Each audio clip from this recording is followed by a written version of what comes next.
میرا اللہ قرآن حکیم میں فرماتا ہے وَلَا تَحْسَبَنَّ اللَّهَ غَافِلًا عَمَّا يَعْمَلُ الظَّالِمُونَ،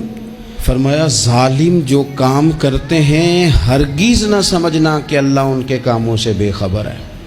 وہ وقت کا انتظار کریں۔ جب ظلم حد سے بڑھ جاتا ہے پھر انسان کا اپنا وجود بھی اس کے لیے باعث عار بن جاتا ہے۔ ابن حجر کہتے ہیں کہ ایک شخص کو میں نے ایک مقام پہ دیکھا،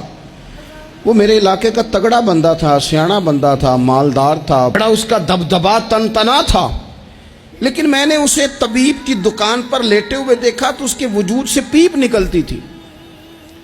میں نے اسے کہا یار تیرے نام سے تو لوگ خوف زدہ رہتے تھے، تیرا نام لے کے تو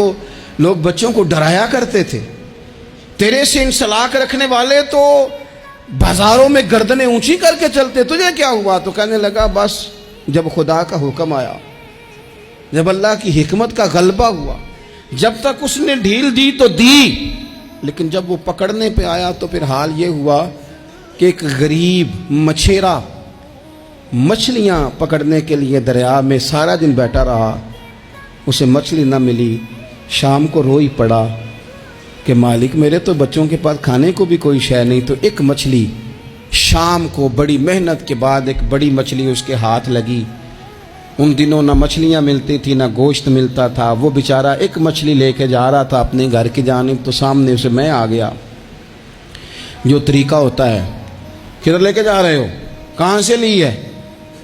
تو کہتے اس نے کہا صاحب مجھے پتہ ہے آپ مجھ سے چھین لیں گے، لیکن میرے بچے صبح سے بھوکے ہیں،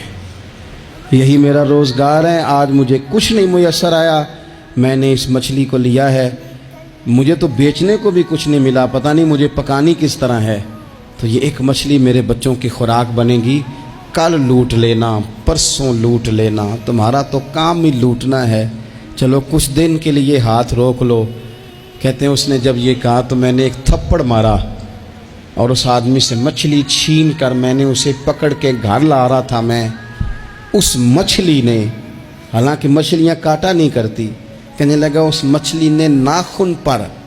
میرے پورے پر تھوڑا سا کاٹا ہے،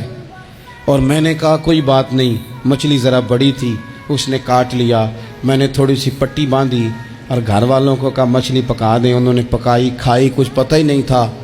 2-4 دن گزرے ہیں تو زخم آگے بڑھنے لگا ہے،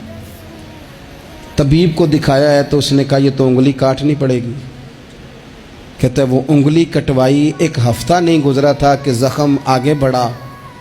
تو پھر وہ ہاتھ کی طرف بڑھا تو میں نے جا کے دکھایا تو اس نے کہا ہاتھ بھی کاٹنا پڑے گا، سارا بازو کٹوا چکا ہوں، رات کو نیند نہیں آتی، ایک لقمہ پیٹ میں نہیں گزرتا، میرے بچے، میرے بھتیجے، میرے بھائی، میرے عزیز گلی گلی اس غریب کو ڈھونڈتے پھرتے ہیں جس کا نام بھی ہم کوئی نہیں جانتے، تھک گئے تلاش کر کر کے، خدا جانے کہاں چھپ گیا اللہ کی اتنی بڑی زمین میں، وہ ملتا نہیں، میں سو نہیں پاتا۔ کہنے لگے شیخ میرے لیے دعا کر دو، مجھے کچھ نہیں چاہیے، بس وہ مجھے مل جائے اور میں اس سے معافی لے لوں، بس وہ مجھے معاف کر دے، 2 جملے معاف، جیسے بھی ہوگا میں منا لوں گا، بندہ درکار ہے۔ ابن حجر نے لکھا ہے، کہتے ہیں وہ تڑپتا رہا، روتا رہا، آہوزاری کرتا رہا، میں نے بھی اس کے لیے دعا کی کہ اللہ کرے وہ شخص تجھے مل جائے۔ پھر کچھ دنوں کے بعد مجھے کسی نے بتایا کہ مر تو گیا ہے تڑپ کے، پر اس سے معافی کا موقع میسر نہیں آیا۔